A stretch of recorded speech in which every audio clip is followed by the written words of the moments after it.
Sehr verehrte Zuhörer, wir freuen uns. I'm sorry, I have to do this in English. Apologies for this German approach. No, this will be in English. Thank you very much for listening in, watching this on Zoom. It is the second discussion on cooperative security. The first one was with 3 activists, and today we'll have a discussion with 2 politicians. You see one at the moment, Nils Schmid. He is the Speaker of the SPD faction in the German Bundestag. He's a Social Democrat, and he has done many things around foreign politics. He was also the Deputy Governor of Baden-Württemberg.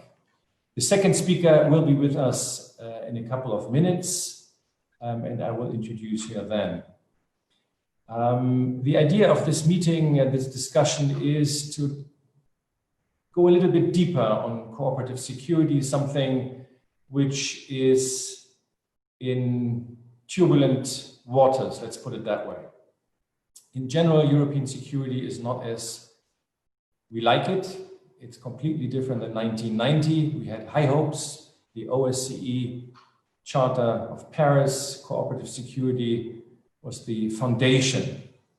Now, 30 years later, we have the anniversary, but it doesn't look that well. But I see Helene Conway-Mouret. Thank you very much. Yes, I was waiting to be accepted. Madam, yes, the Zoom technical difficulties, but I'm very happy that you're with us, Madame Conway-Mouret. You are a member of the Senate. You have been a vice president of the Senate. You are always around foreign policy. You're a member of the Socialist Party. And we're very happy to have you, as happy as having Nils Schmid. And I introduced the subject a little bit, but I will continue. Cooperative security is under threat. European security is not as it used to be 30 years ago. The Paris Charter, the end of history and all that. We have a lot of challenges, and it's an honor to speak with you two about this, to enlighten our viewers. And usually talk shows are there to speak loud, to be provocative. Of course, you can do this, but I would rather say this could be a little bit more soft, deeper on the subject, have a good argument here and there, and then let's see what the audience say. In the second half, let's say after 20, 25 minutes, we open the floor if we have questions. As I said, Europe is in troubled water.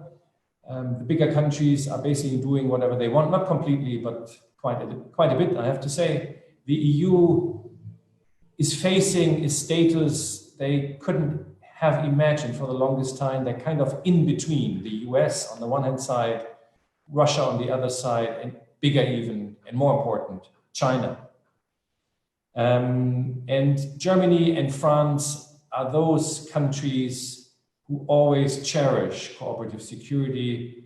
But the discussion today is about, so how far can we go still with cooperative security? We had a discussion in Paris a couple of months ago, and the overall understanding among experts were, well, we have ad hoc alliances. Today this one, tomorrow that one. That's the realistic approach. My first question is, and we asked the same to the 3 activists. That was the first part. This is the second part. And the third part is a discussion with the roving diplomatic correspondent of the New York Times. The first question is, and we asked you that question up front, you two don't expect a war coming soon. But my question is the understanding of the challenges of European security clear and high up on the agenda, so we really don't have to worry about war? And Madame Conway-Mouret, I would like to start with you on that question, and then Nils, please, you're the second one. Well, thank you very much. It's a pleasure to be with you, and it's a pleasure to debate with Nils, who is not just a colleague, but I think now a partner in arms, in that we are signing articles that are published across Europe this week to defend European funding for defense. Yes, indeed, it's not just an aspiration that we would not see a war on our continent. I think we have everything in our hands today, given the history that we have had on this continent, having declared 2 world wars in the past, to know the consequences of that and the results of our countries being on their knees at the outcome of the Second World War. And I think now we have taken the measure of what war is about, and we need to do everything that we can to prevent the recurrence of that. It's very difficult to see how there would be a war between European countries. However, looking at the world today, we see that we do not have friends everywhere, and that somehow conflicts are getting closer to us, namely in Syria and Libya now. And that should preoccupy us, that it's not just what is actually happening on our territories, but how those wars and conflicts and tensions may have an influence on us. Now, to do that, to prevent a war, we need to work actively on building up our confidence that we are a great continent, we are strong, there are 500 million citizens, we have an economic weight, which is great. And if only we were capable of putting aside our own national interests and coming together to defend our interests, having some of our allies sometimes trying to divide us for their own purposes, to defend their own interests, I think we would actually progress much faster, given the budgets that we actually spend on defense, buying foreign equipment. If we were to actually spend all that money within Europe, we would have a lot of factories going, we will have a lot of jobs, and before that, we will also have a lot of research and development being produced in Europe. And we know today that what we produce for the defense purpose also has a dual implication and is also very useful for us as civilians. Thank you very much. We're starting with platforms. We're all working with Visio now. Why do we use Zoom? Why isn't there a German or a French platform that we could use that we will feel is secure? Everybody tells us that Zoom is not the most secure means to actually exchange, and that's what we're doing today. You know, all the research that we can do within the defense area can be used for civilians, and you know, starting with what we're doing today. Thank you very much. Too long. Great. Yes, I think your analysis of the status quo is perfect. Nils, for Germany, we have always, and behind me you see Willy Brandt kind of overlooking what I'm doing here, or we're all doing tonight.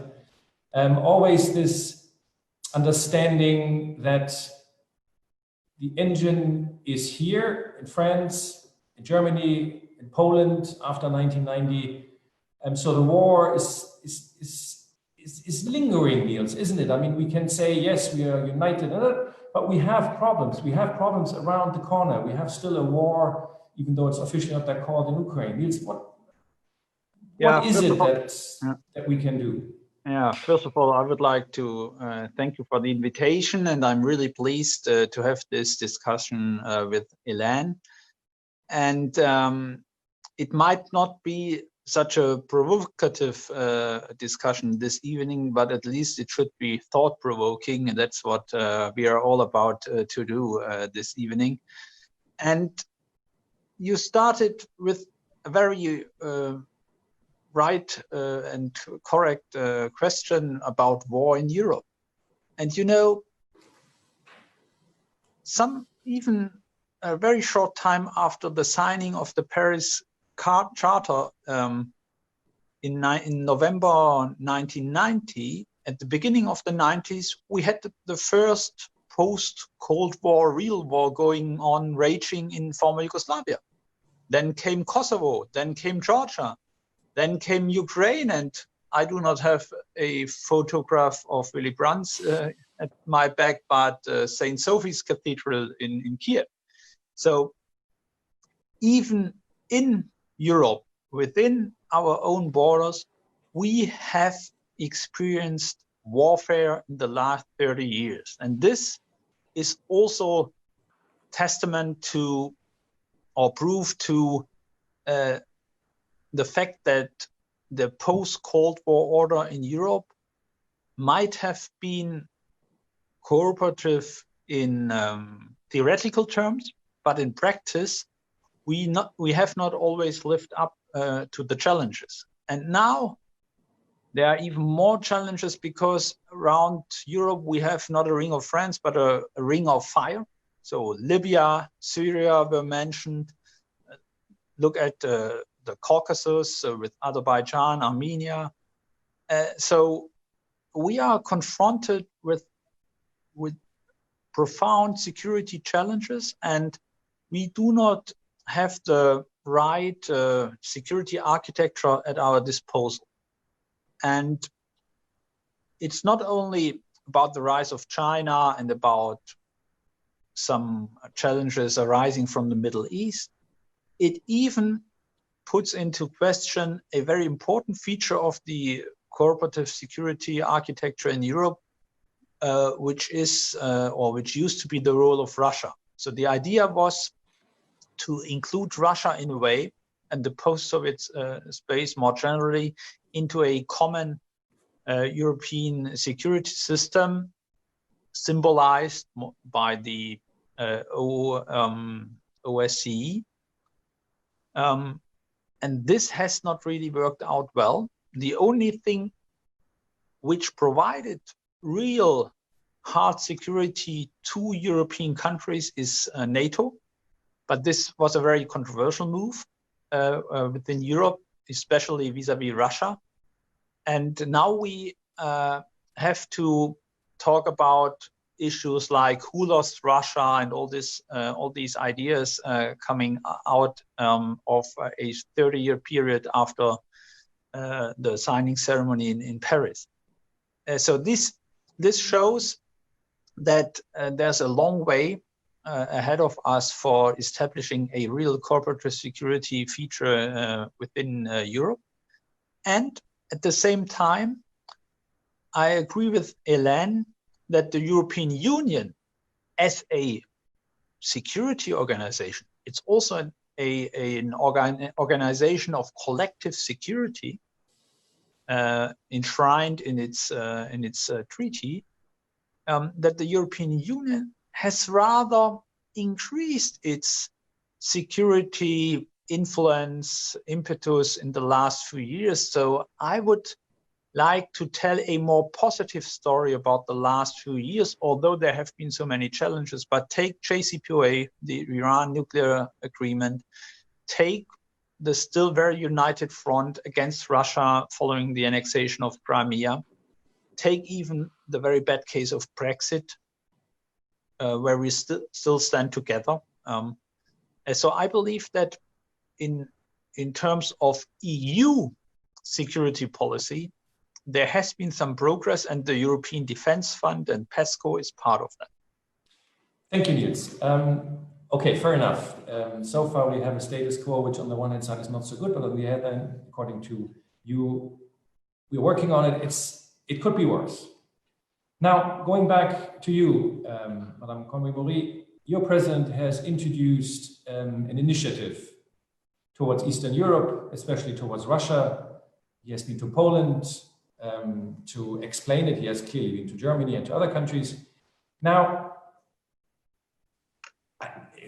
the discussion we had with the activists for one part was they would like to see a completely different approach to foreign policy, away from defense, more to talking and law. And that's what I'm coming to Russia. And one of the arguments was, well, why don't we make sure that we have enough international law and then it works out? It doesn't. Bigger countries can do not whatever they want, but in a way what they want. So Russia is not playing according to our liking, and neither is the US. But your president said, let's do something with Russia. In other words, this is an initiative which tries to cooperate not within the EU, not only within the EU, but with a country which is not changing its postal address. Is that what you understand under cooperative, not cooperative security, but a cooperative approach to get a longer lasting peace, because you have to work with countries which are not always according to the liking of most?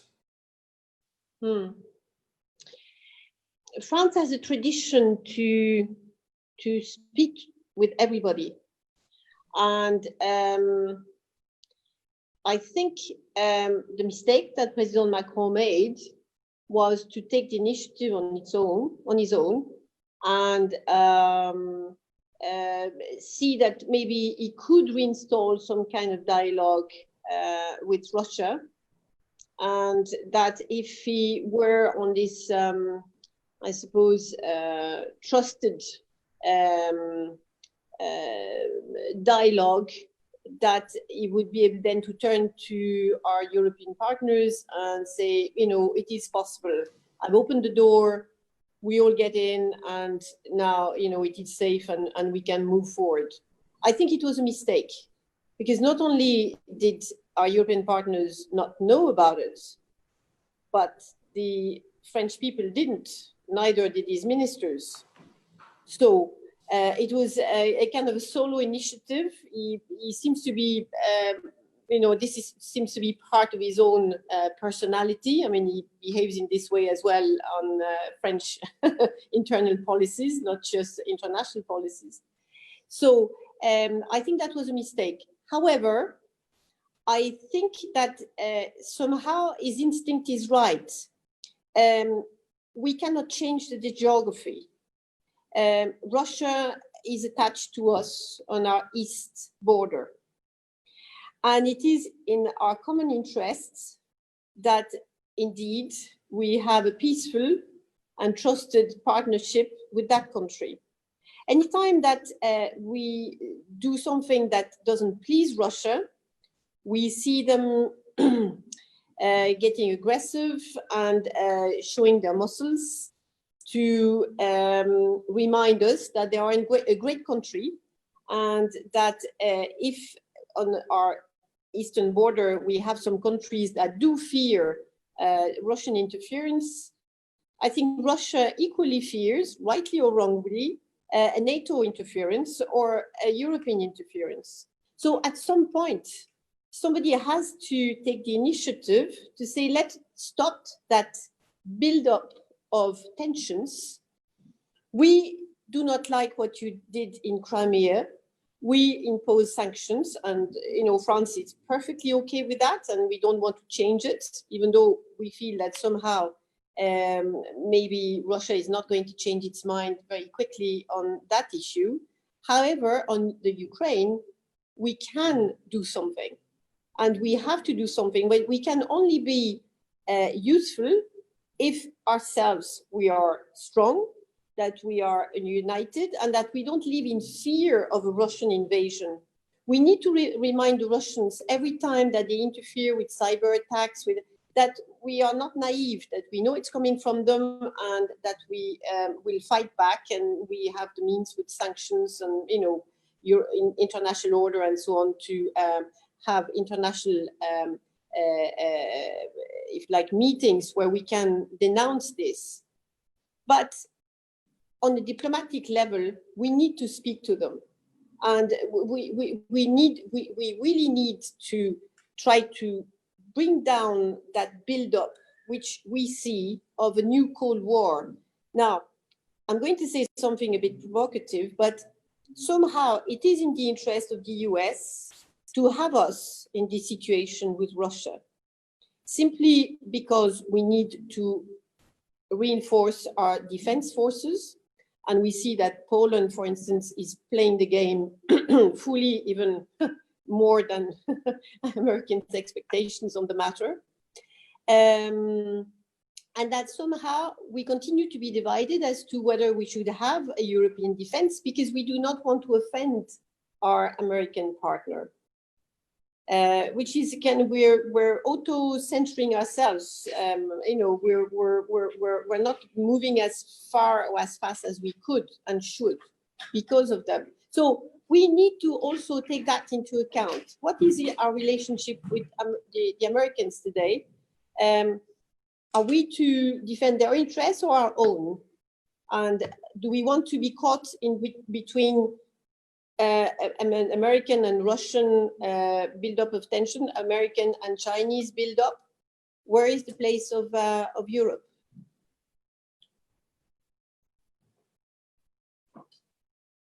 Ah, moi j'ai perdu le micro.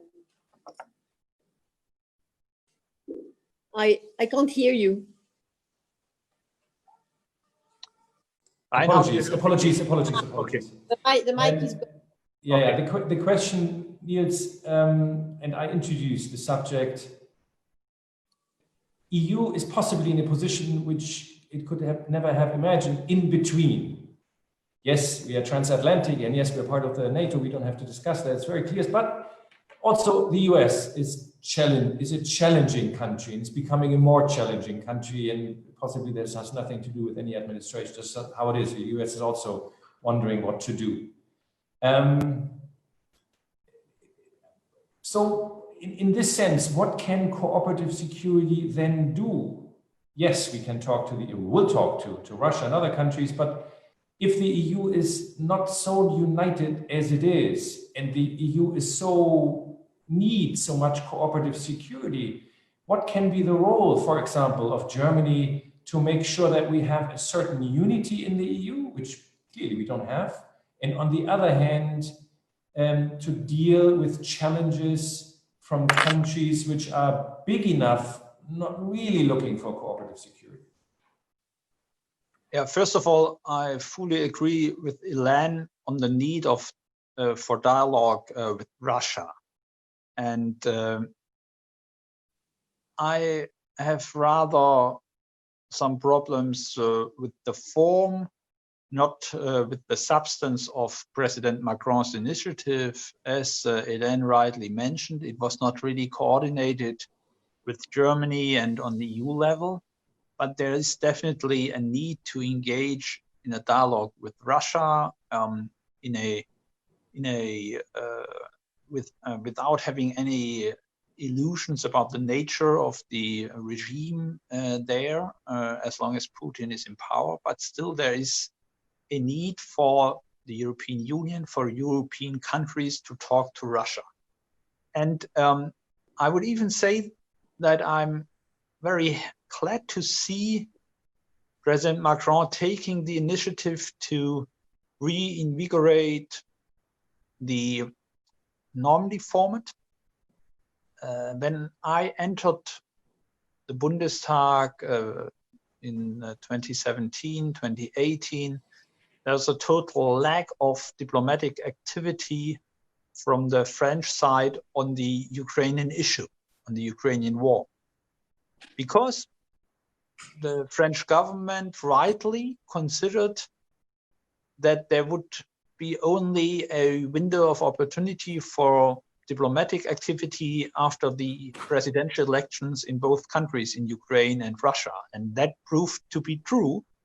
But now we really should catch on that and take the initiative to bring some concrete results out of the Normandy format. And there's a second condition for success in this respect, that is to have vis-a-vis Russia a common European policy.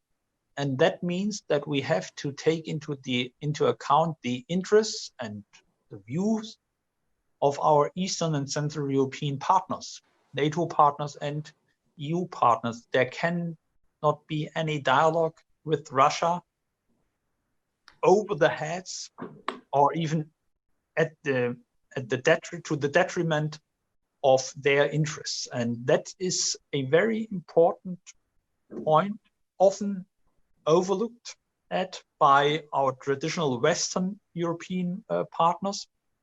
And that's why I believe Macron was right in going to Poland and trying to re-establish the Weimar Triangle.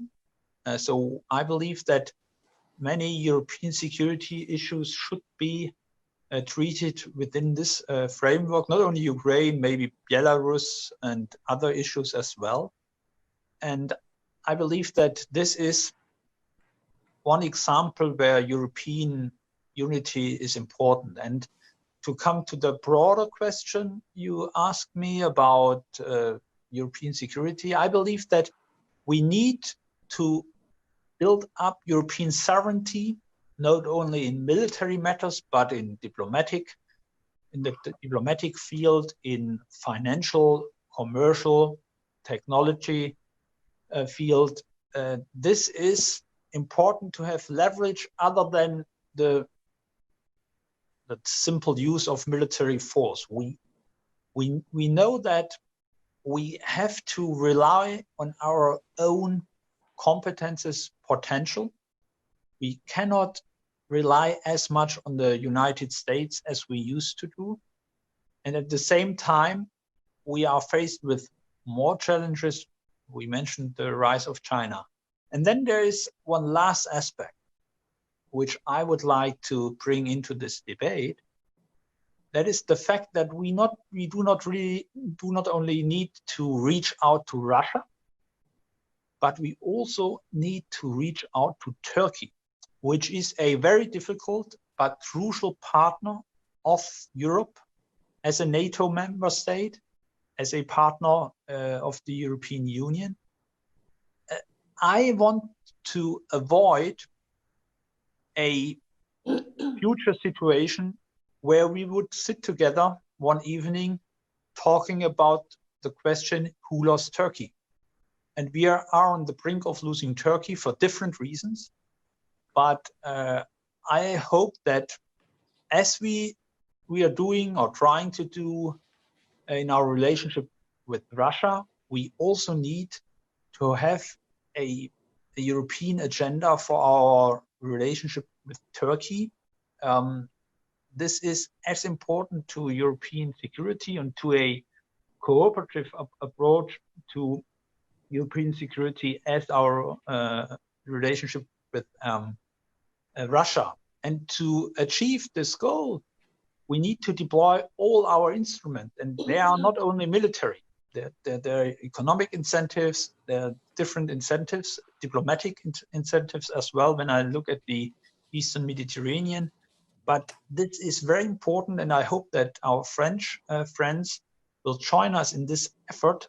This cannot be left alone to Germany alone. Thank you, Nils. A question to you both. Usually, if we talk about cooperative security, we fastly come up with, oh, possibly need a new institution. Nils, you just said not really necessary. Also, my point would be the problem or the challenges we have is not so much institutional, even though at the moment the OSCE is in slightly troubled water because there's a change of management, so to speak, but it's political. And therefore, again, my question to both of you, is it the role of France and Germany and possibly Poland to put more energy into trying to be more political on the issue of cooperative security, European security? Are we doing enough?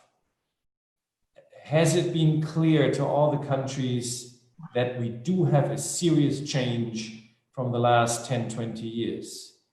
The future is not clear at the moment, and it depends on good politics and good policy. So do you think, Madame Conway-Mouret, that this is clear within France and within the EU, and who would be your closest allies or the most important allies or allies you would like to see to put more energy, to be more engaged in that?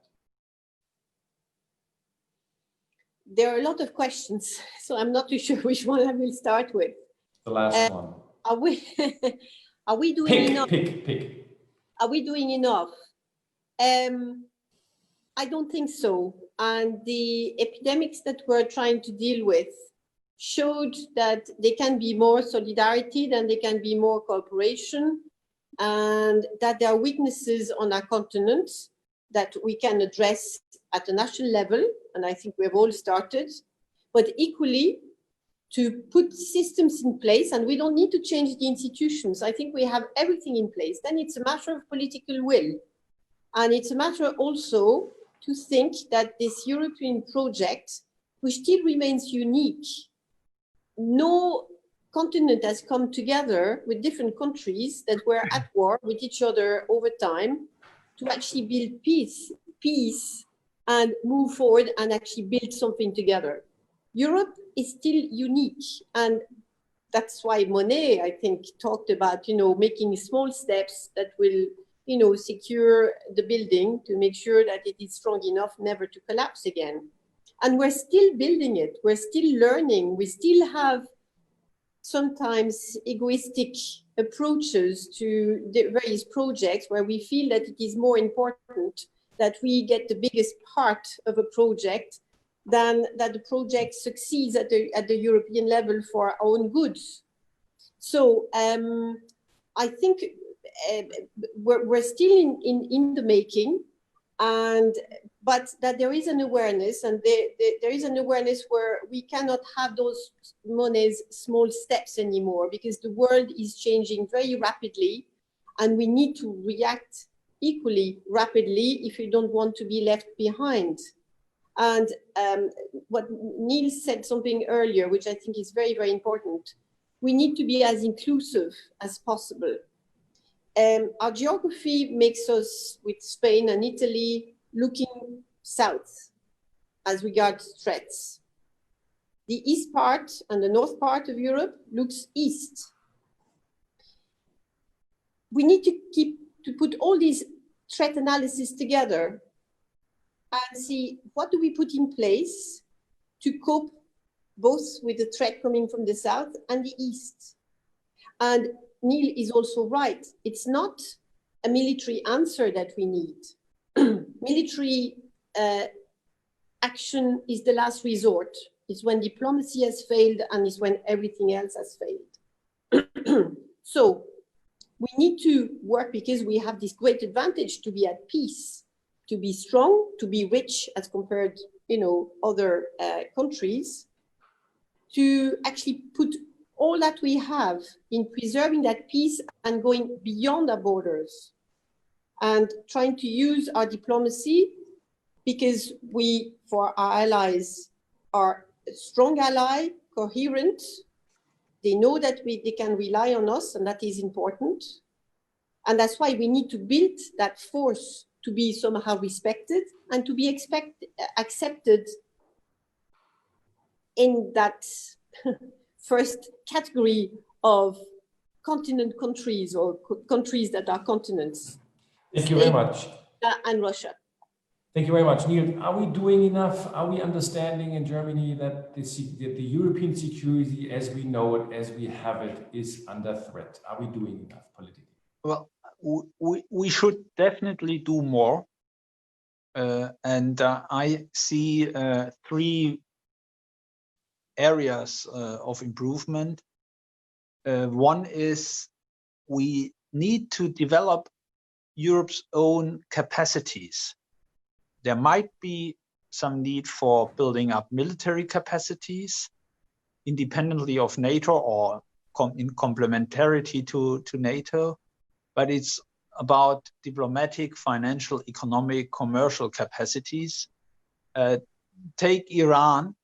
We established Instex as a special purpose vehicle for maintaining some trade channels to Iran, but this was all more or less made useless because of the predominance of the dollar in international financial transactions. So we need to build up a stronger role for the euro on international financial markets. Second point is we need better coordination between France and Germany on some important issues. I've mentioned Russia. This is also true for Libya. So there's some room for improvement on our bilateral coordination, which is, by the way, stipulated in the Aachen Treaty on French-German cooperation and friendship. So we should really live up to the promise of the treaty, of this treaty. And then there's a third point, which was not mentioned, which has not been mentioned yet. That is, we have to find a way to include Great Britain in our European cooperative security arrangements, and especially in our arrangement for a common European foreign policy. There is not much we can do without the cloud, the experience of Great Britain in many areas. So I believe Mr. Johnson's bizarre policies notwithstanding, we need a very stable arrangement and mechanism to include Great Britain in our EU procedures. Thank you, Nils. Time is progressing, and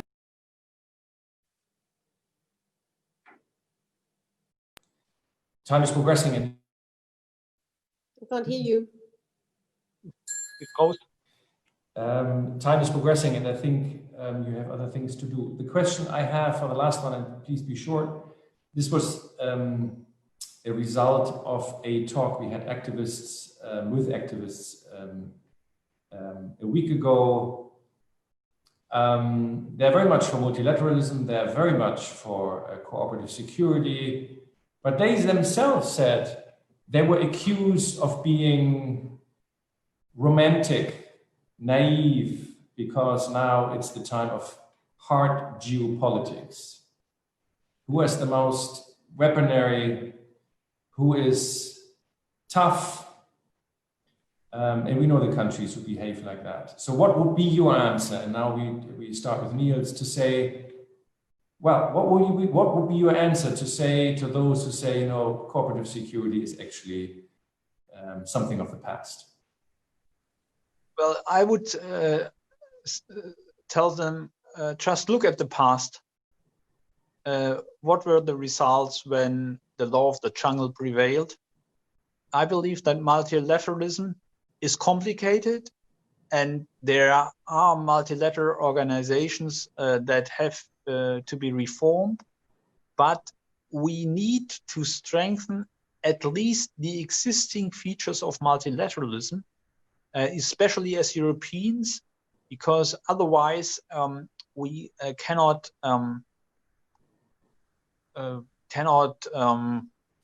live up to the promises we as Europeans defend on the world stage. And there is one very promising example of multilateralism, that is the European Union. We should not forget about that. Madame Conway-Mouret, what will you answer to accusations that cooperative security, multilateralism is a thing of the past? That it is not. It is the expression of very strong personalities who believe in the rapport de force, feel that they can just impose themselves on others because they would be stronger. And it is the reason why we need to be strong too, to resist and fight for what we believe in, fight for our values, and not let some countries impose new world regulations or norms simply because they feel that they're stronger than we are.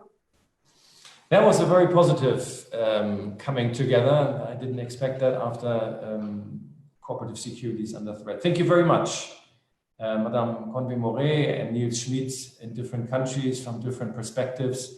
It was enlightening. I'm happy that we had this time almost the same approach, but differently, clearly, and different thoughts. So Nils, at the beginning, you said it should be thought-provoking, I think we did that. And I apologize for the slight hiccups with the microphone. There's nobody else to blame than me.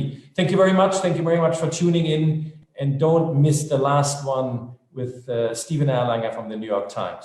Thank you very much and have a lovely evening. Thank you. Bye-bye. Thank you.